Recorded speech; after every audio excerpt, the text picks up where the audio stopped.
Okay, so hello and welcome back to your next part of your second chapter. That is, now we will be starting in this video from components of audit risk.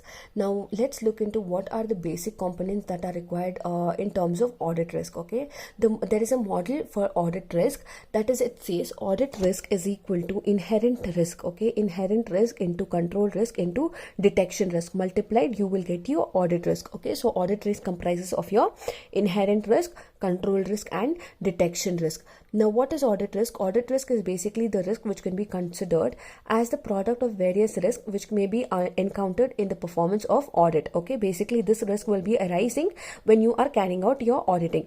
Now, in order to keep the overall audit risk of engagement below acceptable limit, the auditor must assess the level of risk pertaining to each component of audit risk. Okay, now in order to so every auditor will have a necessary risk, okay, based on whatever auditing he's carrying out. Based on this, he will have to make sure that he is carrying out the audit engagement at an acceptable limit. The audit should be acceptable, okay, the risk should be acceptable. That is why he's taking into consideration by assessing these particular components effectively. So let's look into the three components. That is, first one is inherent risk. Now let's look into what is inherent risk. Inherent risk is nothing but the risk of material misstatement. That is, what you do is basically here the employee, while recording, he might either do it intentionally or unintentionally. Okay, it could be basically you're omitting a particular transaction, like suppose one particular sale has happened but you have forgotten to mention it. So this is inherent risk, that is material misstatement. Or what can happen is intentionally you have not recorded it. Okay, it could be either a fraud or it could be either an error. This is called as inherent risk. Now inherent risk is generally considered to be higher where a higher degree of judgment and estimation is involved, or where transaction of the entity are highly complex. Okay, this will be very high only in terms of this condition. Okay, in case if the entity is very complex, in case if there are a lot of transactions which are involved, then it will be considered as highly complex, because it will become very difficult to detect the material misstatement. For example, inherent risk in audit of a newly formed financial institution which has significant trade and exposure in complex derivative instruments may be considered to be significantly higher as compared to the audit of well-established manufacturing concern operating in relatively stable and competitive environment. Now, why is this happening? It is comparing between two companies. That is, first is the newly established company and second is the company which is already existing. What happens in newly established company? Because they will be having a lot of transaction, because that is the time when they are starting. So starting of the business, they will have lot of transaction, lot of activities which will be happening, etc. Right? They'll have lot of buying and selling of shares, etc. So it becomes very difficult to detect the material misstatement. But when you have a new established organization, you have you have people who will be checking, or you will have various accountants, auditors, etc., who will be checking your books of accounts, and also it will become very easy for you to detect, because every data will be stored in a very chronological order. So it will become very easy for you to detect, because you would have already encountered these issues in the past. But for a new firm, it is the first time, and it becomes very difficult to encounter the inherent risk. Next one is your control risk. Control risk is the risk of material misstatement, again in the financial statements. Okay, here it is in the financial statements. Here it in your inherent risk, it was because of the error or omission. Okay, but in control risk, it is due to the absence or failure in the operation of relevant controls of the entity. Basically it is the failure of the operation that this particular misstatement has arisen. Now, our organization must have adequate internal controls in place to prevent and detect instances of fraud. Okay, organization should be very careful. They should have proper accountants. They should have proper financial managers who will be making sure that they are recording the transactions very effectively. Next, assessment of control risk can be maybe higher, for example, in case of a small sized entity. Now, why will it be very difficult in a small sized entity is because of the segregation of duties. Now, see, in an organization wherein the size of the organization is big and the transactions are large, you will have different levels of the organization, right? You will have top level, medium level and low level in the organization. So what will happen here, when you have different levels in the organization, you will know who belongs to which position, Also, you have managers, sub managers, employees, etc., and you will also know to whom you have to report to. But when it is a small size firm, the profits will be less, the capital will be less, so they will not be able to pay to a lot number of people. That is why one person will be doing multiple jobs. Suppose one person is in the top management, also one person will take up the same person will be a manager also, and he will be doing multiple jobs. So in that way, what will happen is, because they are not able to carry out the operation effectively, because the burden is only on the one person and he feels pressurized, he might, by mistake, not be able to perform well, and that is the reason how control risk arises. Okay, next is your detection risk. Detection risk is nothing but wherein the auditor will fail to detect the material misstatement. As I told you all, auditor will also have his drawbacks. Okay, it is not because, see, it just because he is an auditor, it does not mean that he has to do his work effectively and perfectly. He is also a human being. At times even he will tend to miss out by detecting the error of fraud. At times, the error of fraud would be such that it might just miss out the eyes of the auditor. Now, detection risk can be reduced by auditors by increasing the number of sample transaction for detailed testing. Okay, you can have effective transactions, and you can easily detect your frauds and errors. Okay, you can have a team which can help you in detecting the frauds and errors. You can use a sampling technique, like go in a chronological order in order to detect the risk. In this way you can avoid. Next is your application of audit risk. Application of audit risk is basically, it is a model. Okay, this kind of application is basically a model which is used by the auditor. Okay, now why are the auditors using this particular model is because to manage the overall risk of an audit engagement. Okay, in case if there is any risk which has been arised in the audit engagement, if they want to avoid all of this risk, they will use this particular model. Now what will this model help the auditor do is, auditor can use this model in order to proceed by examining the inherent and control risk pertaining to the audit engagement. So what they can do is, they can carefully examine the risk which is involved in the audit engagement, okay, while gaining an understanding of the entity. So they can easily detect the risk even when they are understanding the entire organization and its environment. So next is the detection forms of the residual risk after taking into consideration the inherent and control risk pertaining to the audit engagement and the overall audit that the auditor is willing to accept. Now this particular risk will be in consideration with the inherent risk, and as we studied that inherent risk, it will become very difficult to detect the risk in small organizations. So next is where the auditor's assessment of inherent control and control risk is high, the detection is set at low level to keep the audit risk at an acceptable level. What they do is basically at times when the audit risk has arrived, what they do is they keep a very maintain a level, okay, but that if it is above this level, auditing will not be accepted. If the risk if he is failing to recognize the risk, and if the if it is lesser than the acceptable standard, then the audit report is easily acceptable. So that is about your audit application, okay, or application of audit risk. Now moving on to your next topic, you have materiality. So moving on to your next topic, you have materiality.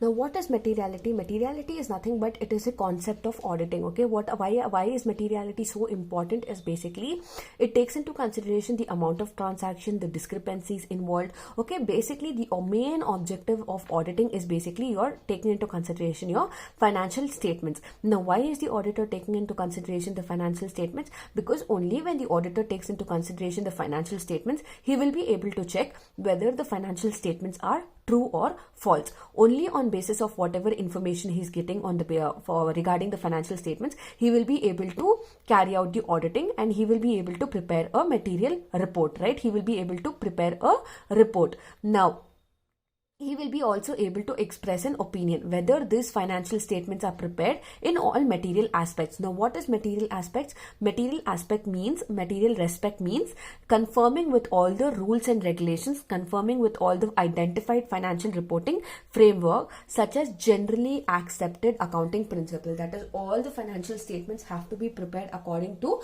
GAAP. Okay, according to GAAP means it is a rules and regulations according to generally accepted accounting principles. Okay, I think you have studied all of this in your accounts.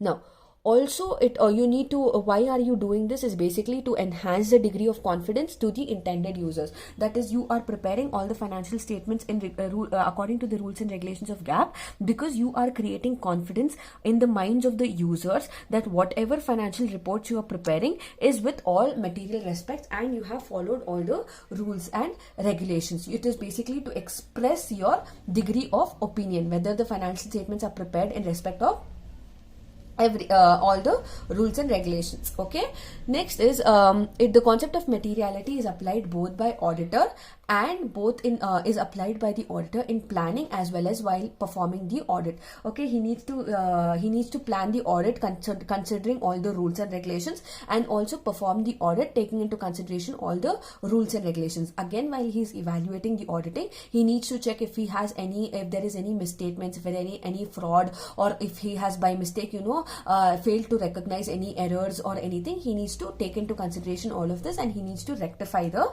errors, if any, in the financial statements, and informing the opinion in the auditor's report. So he needs to make sure that he is taking into consideration the materiality and also ensuring that the audit report is prepared according to the rules and regulations given by the GAAP, that is generally accepted accounting principles.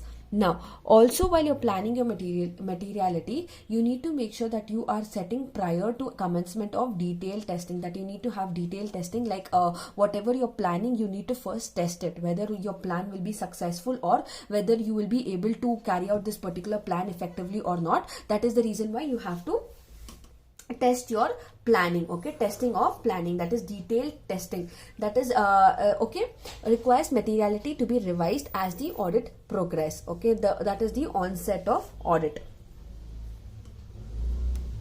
Okay, so similarly, moving on to your next topic, you have your performance materiality. Now we know by now we know what is materiality. Next, let's see what is performance materiality. Just understand that materiality topic and try connecting with your performance materiality topic. Now, as we all know that materiality was, you have to prepare the financial statements according to the generally accepted accounting principle.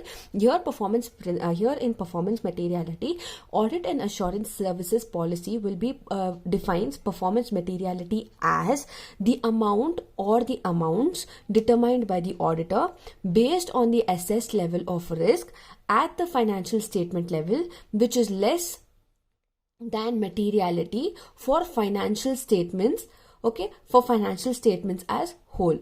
That is, the amount of performance materiality is considered necessary to reduce to an appropriately low level that probability that aggregate of uncorrected and undetected misstatements is greater than materiality. So what it is trying to say is basically your performance materiality should be such that wherein you are setting a particular level. Now, when you are setting a particular level, you should make sure that whatever errors are there, it should be below that level. Only then your audit report will be accepted in case if there is an error or something. But if it is greater to that level or to that same level, then it will not be accepted. In other words, this refers to the amount of variation that can exist in individual financial accounts due to errors and omissions without affecting the auditor's opinion. Now see, for example, if you are also working in an organization, if I am also working in an organization and both are working in the accounts department, then we have to record similar transactions. The way I record it would be different and the way you are recording would be different.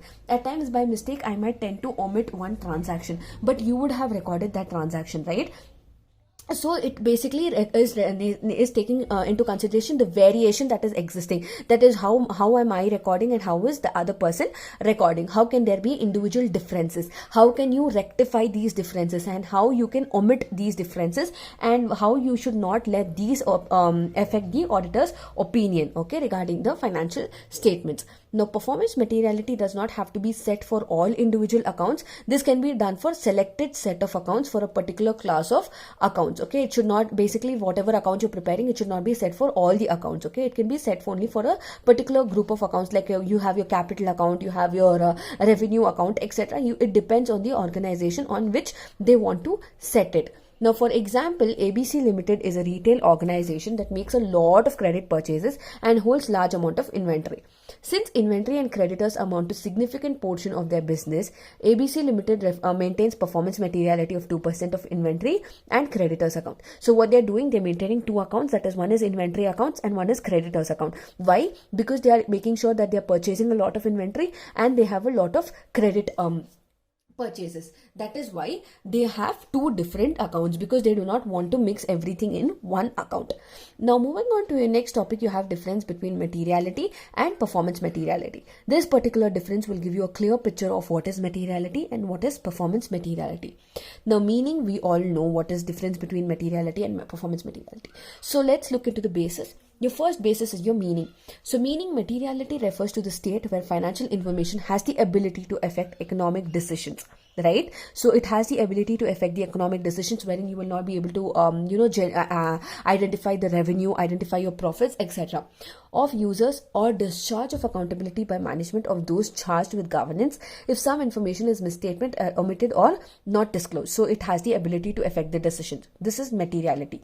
But performance materiality, there will be certain variations because of the individual financial accounts. Now, because of this errors and omission, you should not let it affect the auditor's opinions regarding your objective of the financial statements. So here it is affecting the economic decision. Here it is, you are making sure that individual accounts are not affecting the opinion of the objectivity of the financial statements. Next is you have your scope. Under your materiality here, the level of materiality is based on the needs and expectations of users of financial information. Okay, you need it is basically here the level is set on a level where you are meeting the needs. Okay, what is the understanding, how much am I understanding regarding the financial statements, etc. You are setting a level for this. But here level of performance materiality is based on the assessment of audit risk, how you are assessing your audit risk. Performance level depends on that. Next is your nature. Materiality is a standalone concept. Okay, there is nothing that is influencing the materiality concept, because whatever the financial information is, it is prepared according to the rules and regulations of generally accepted accounting principle, according to the rules and regulations. Here it is, the nature is on the level of materiality, on what level is the risk there and how they are not letting it affect. So this is again the difference between materiality and performance materiality. Just read through for your further explanation. Next, let's look into your next topic, that is materiality levels. Now we will look into this topic in your next video. Thank you for watching.